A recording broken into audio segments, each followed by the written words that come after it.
I recently took on an exciting new project, a classic 1980s Mercedes-Benz that had been sitting idle for many years. The original owner contacted me, explaining that they didn't have the time or resources to restore it.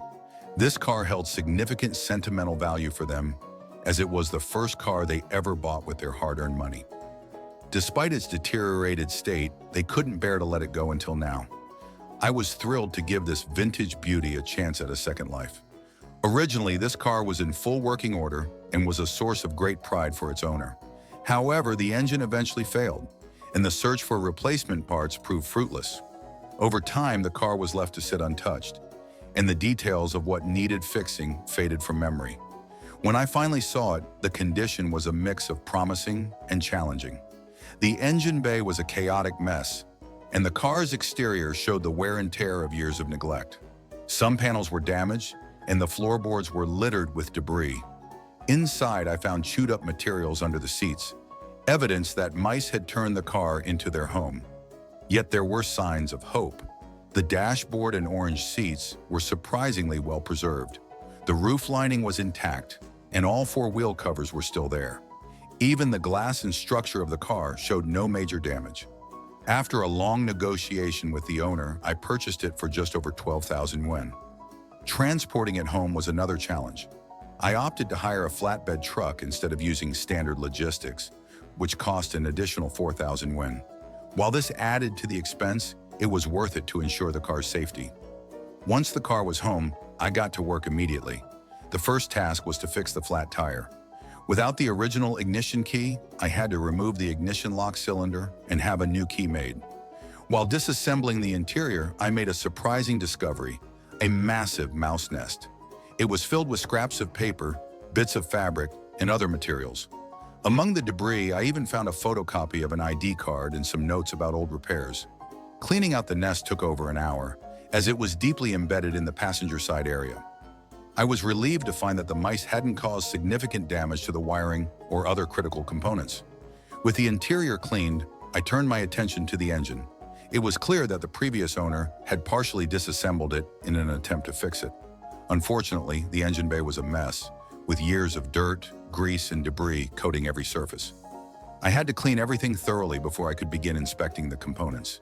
It was a painstaking process, but bit by bit, I assessed the condition of each part, replacing what was beyond repair and cleaning what could be salvaged.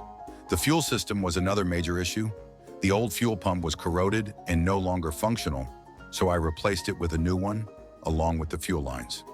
After cleaning out the tank and installing the new components, I tested the system. When I turned the key and heard the engine fire up for the first time, it was a thrilling moment. The car was finally coming back to life. The next step was to address the exhaust system and replace the old degraded oil. With the mechanical issues sorted, I shifted my focus to the car's exterior. The body was coated in layers of grime and sediment that even power washing couldn't remove.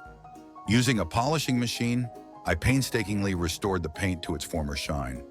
The wheels and trims required special attention as well, with hours spent scrubbing off built-up dirt and rust. To top it all off, I sourced an original Mercedes emblem to replace the missing badge, giving the car a classic finishing touch. Throughout the process, I couldn't help but appreciate the history of this car.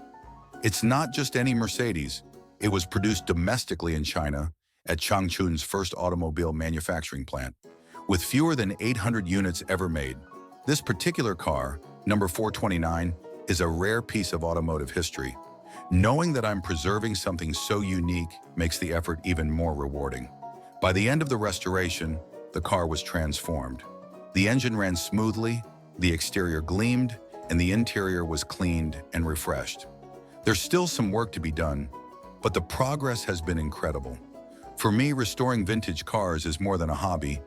It's a way to connect with the past and keep history alive. Each car has its own story, and being able to bring that story back to life is an experience I cherish.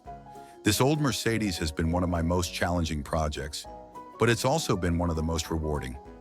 Seeing it go from a neglected shell to a functioning piece of art reminds me why I love doing this.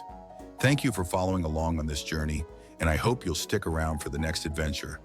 There are always more stories to uncover and more cars to save.